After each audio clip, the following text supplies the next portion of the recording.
Null, the deity of the void and bringer of cosmic annihilation, suffered betrayal by his symbiote progeny millennia past. They imprisoned him to safeguard their existence after light encroached upon his shadowed realm. They forged the Codex, a crucial key to his liberation.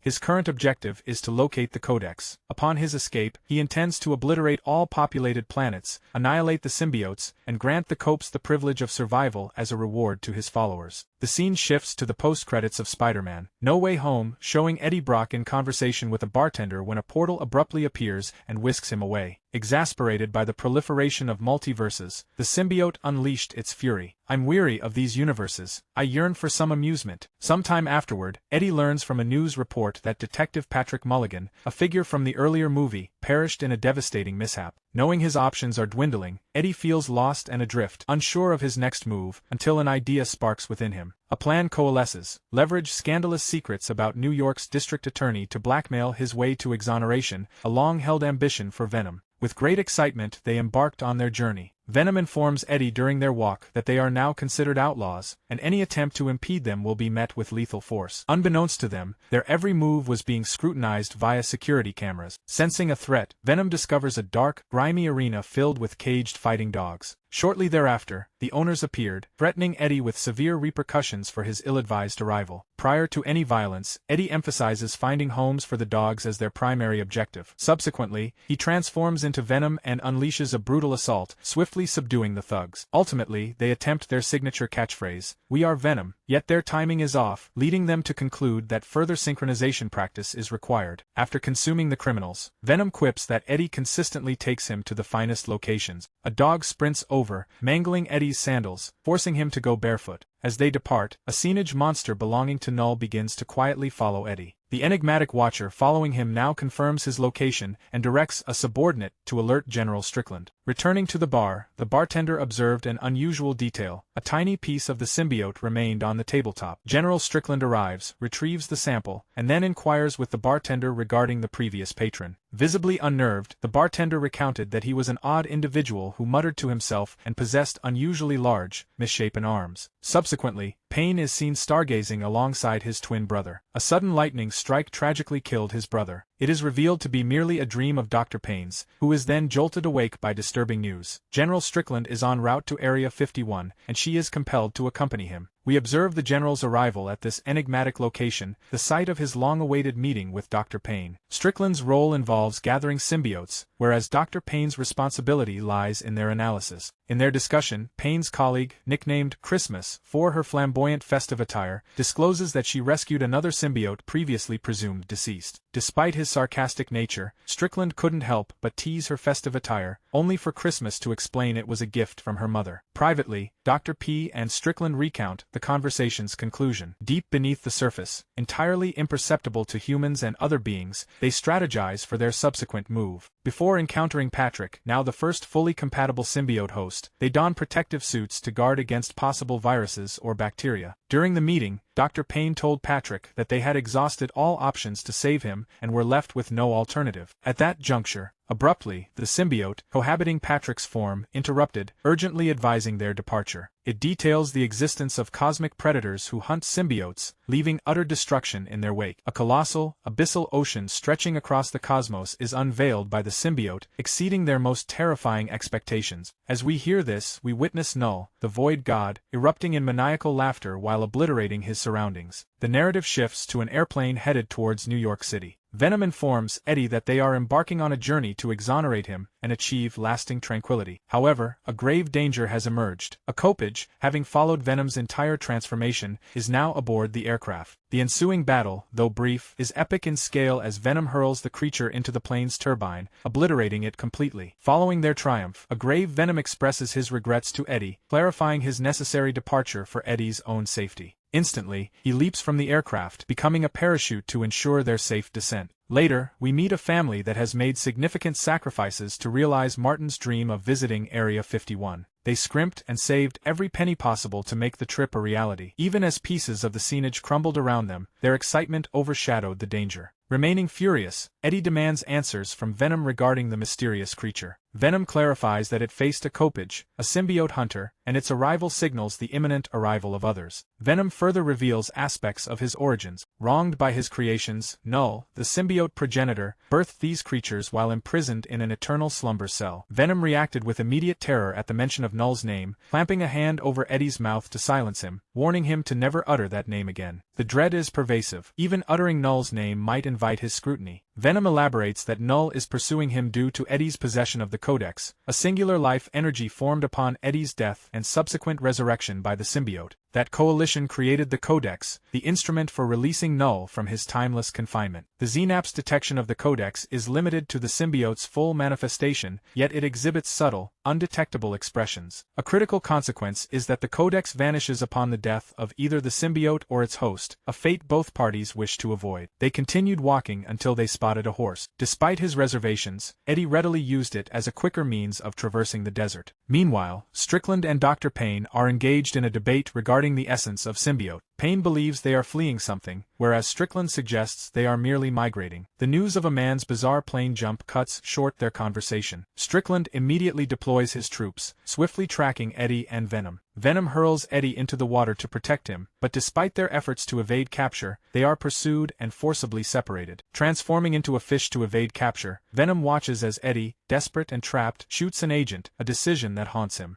Subsequently, Venom finds himself captured and starts to deteriorate. As Strickland watches the symbiote tracking creature, drawn to Venom's signal and closing in for capture, the army shifts its fire, targeting the new threat and inadvertently providing Eddie an opportunity to slip away. Subsequently, Strickland informs Dr. Payne of the events, leading her to start believing Patrick's warnings. Fleeing the authorities, Eddie informs Venom that they must remain concealed until reaching New York, as both special forces and the police are pursuing them relentlessly. After hearing Strickland's report, Dr. Payne went to see Patrick and his symbiote. She informs them that the symbiote hunter has arrived. Patrick's symbiote morphs into its complete form, demonstrating its ability to detect other symbiotes, but the symbiote Null seeks is absent. It details Null's pursuit of the Codex's last bearer, a success that would spell doom for all. Increasingly concerned, Strickland inquired about methods to prevent Null from acquiring it. The symbiote responds that it is incapable, given his immense power and pre-existence to the universe itself. It underscores that the Codex persists while both symbiote and host live, but disappears upon the death of either. Strickland, now resolute, informs Dr. Payne of his intention to eliminate one of them to neutralize the threat, a proposition she appears to reject. Simultaneously, the narrative shifts back to Martin, as he journeys to Area 51 accompanied by his family.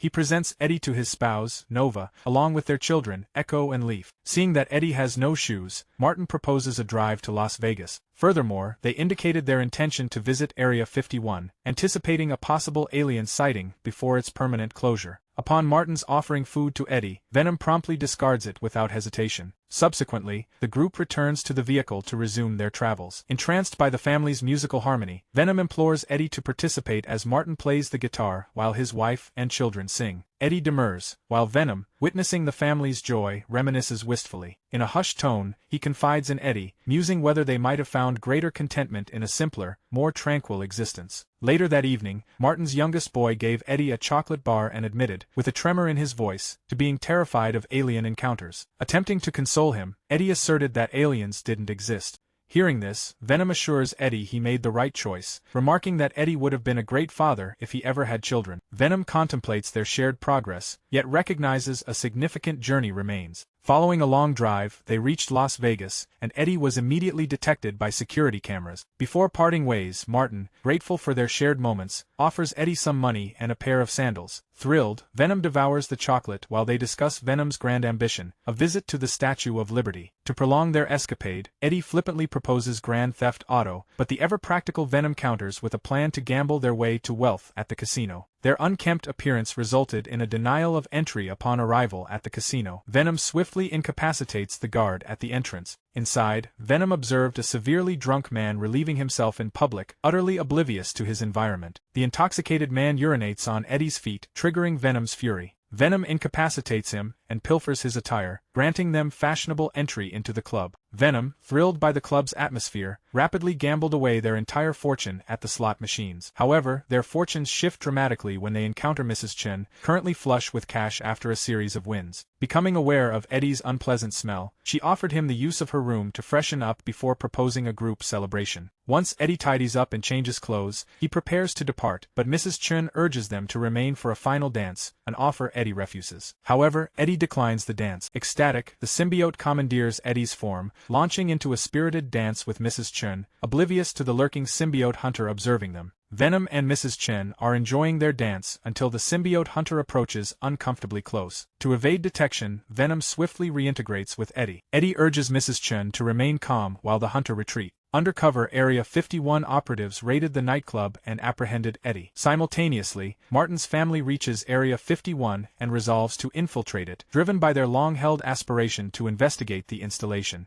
Within the laboratory, Dr. Payne uncovers symbiote's rapid deterioration in the absence of a compatible host. Her conclusion is that reuniting Venom with the other symbiotes is necessary to halt the degradation process. When Eddie regains consciousness at the lab, he's in a trance-like state, having been captured, and learns that Patrick is still alive. Patrick cautions Eddie to safeguard the Codex, explaining that it is crucial for the survival of an impending symbiote army. Suddenly, Strickland storms into the lab, announcing to Dr. Payne that she has been removed from her position and he is now in charge. Strickland unveils his chilling scheme to murder Eddie, determined to obliterate the Codex and keep it out of Null's grasp. Clearly appalled by the severity of the decision, Dr. Payne voiced his disagreement with Strickland's harsh solution. Objecting to Strickland's plan, Dr. Payne and her colleague took decisive action. They resolved to release the Venom symbiote. However, the Carnage symbiote, also present within the laboratory, immediately senses Venom and aggressively attempts to capture him. As it surged forward, Patrick's symbiote attempted to interfere, only to be tragically consumed by Carnage, demonstrating a power greater than anyone had anticipated. As the situation spiraled downward, the remaining symbiotes escaped the lab and frantically bonded with available hosts in a desperate attempt to combat Carnage. In a united front against the monstrous threat, the symbiotes expend their energy, employing every strategy to divert the Carnage scenage, buying Venom time to flee. Certain symbiotes can even obliterate sections of the laboratory, facilitating Venom's escape. From an elevated position, Martin's family observed the turmoil, unseen and apart. As the escape unfolds, Dr. Payne seizes a symbiote-containing canister and flees. Meanwhile, the relentless Carnage consumes the symbiotes one by one. Driven by his resolve to safeguard the Codex, Eddie attempts an escape, yet notices Martin's family nearby. He finds himself unable to depart without a farewell. Leveraging Venom's powers, he swiftly ascended to their location. Upon arriving, Eddie confesses to young Echo that he fabricated the story. Aliens are real, and his closest companion is indeed an extraterrestrial. With a grateful nod to Echo for the chocolate, Venom appeared, his gratitude eliciting a smile from the boy amidst the surrounding turmoil. As the intense battle rages, General Strickland, in a desperate attempt to stop the symbiotes, fires a shot, triggering a massive explosion. This catastrophic collapse of a section of the laboratory puts Martin's family in grave danger. Plunging towards the inferno, hope dwindles, yet Venom, bonded to them, defiantly clings to life. He plunges into the water to rescue them. Motivated by Venom's courageous actions, the remaining symbiotes selflessly stepped in. The symbiote's apparent victory against Carnage proved fleeting, as he swiftly regenerated, resuming his original form unscathed. Dr. Payne, without a moment's hesitation, ran over the creature with his car. She instructs everyone to enter the vehicle. The noise served as a signal. Contact Null and request immediate reinforcements. A rift tears through reality, linking the void to Earth and spewing forth Null's reinforcements. Their mission is unambiguous: capture Venom and secure the Codex. Aware of the looming danger, Eddie understands action is necessary. Understanding the symbiotes are not the real enemy, General Strickland pledges his assistance to Eddie, detailing a strategy. He will become Venom to create a diversion, attracting the symbiote hunters. Meanwhile, a coordinated aerial assault using helicopters will target both the cops and Null's monsters, representing a final, desperate attempt to shift the impending battle in our favor. Even when united in battle, the symbiotes prove unable to withstand the symbiote hunters' onslaught, as they are gradually consumed. As the battle raged, a hunter ambushed a soldier from Strickland's ranks. Strickland, unable to stand idly by while his comrade was being decimated, charged onto the battlefield to offer assistance. In a desperate act, he fires upon the creature, hoping to save his soldier, but Strickland is instead grievously wounded. Venom unleashes his complete power to protect the public and defeat the monster. Without hesitation, the hunter frees Strickland and then tackles Eddie, seizing him. As Eddie faces certain death, Martina's timely arrival saves him by shooting and wounding the hunter. Consequently, Eddie suffers grave injuries. Despite his weakened state, Venom, resolute in his mission to save Eddie, hoists him aboard a helicopter. Venom concedes the Xenophage's power far exceeds their expectations, with further arrivals imminent. Venom ruefully laments his shattered dream of beholding the Statue of Liberty. Hoping to maintain a positive outlook, Eddie told him they would get through this, but Venom, despondent, confessed that they were doomed.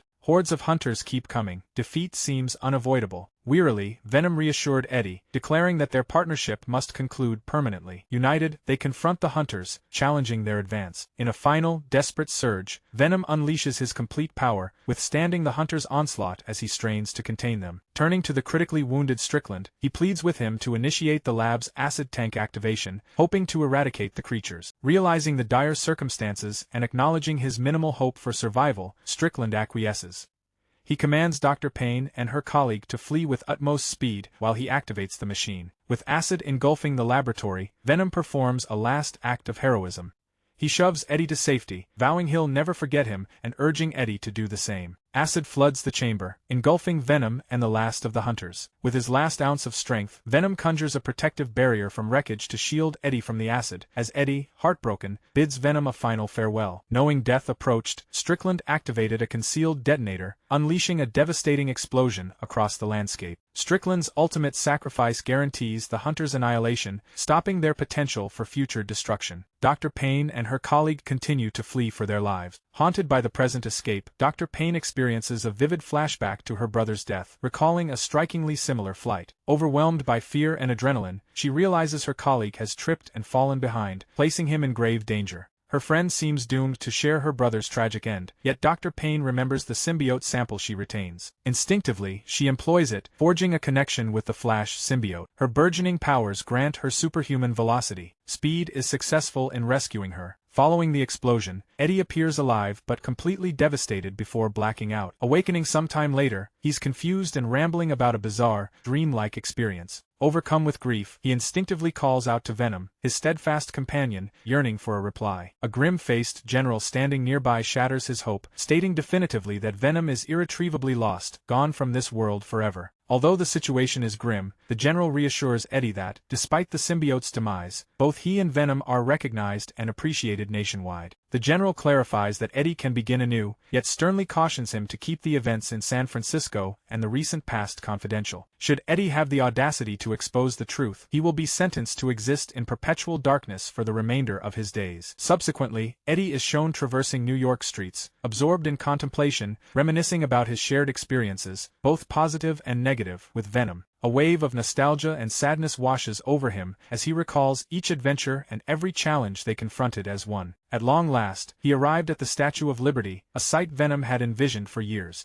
His face etched with grief, Eddie looks up at the statue and vows in a choked whisper that he will always remember his best friend. Thus concludes Venom 3, The Last Dance, though the narrative continues. The initial post-credits scene reveals an incensed Null proclaiming his champion's defeat. His face contorted in rage, he declared ownership of the planets, promising their fiery destruction under his watchful gaze. Observe its annihilation,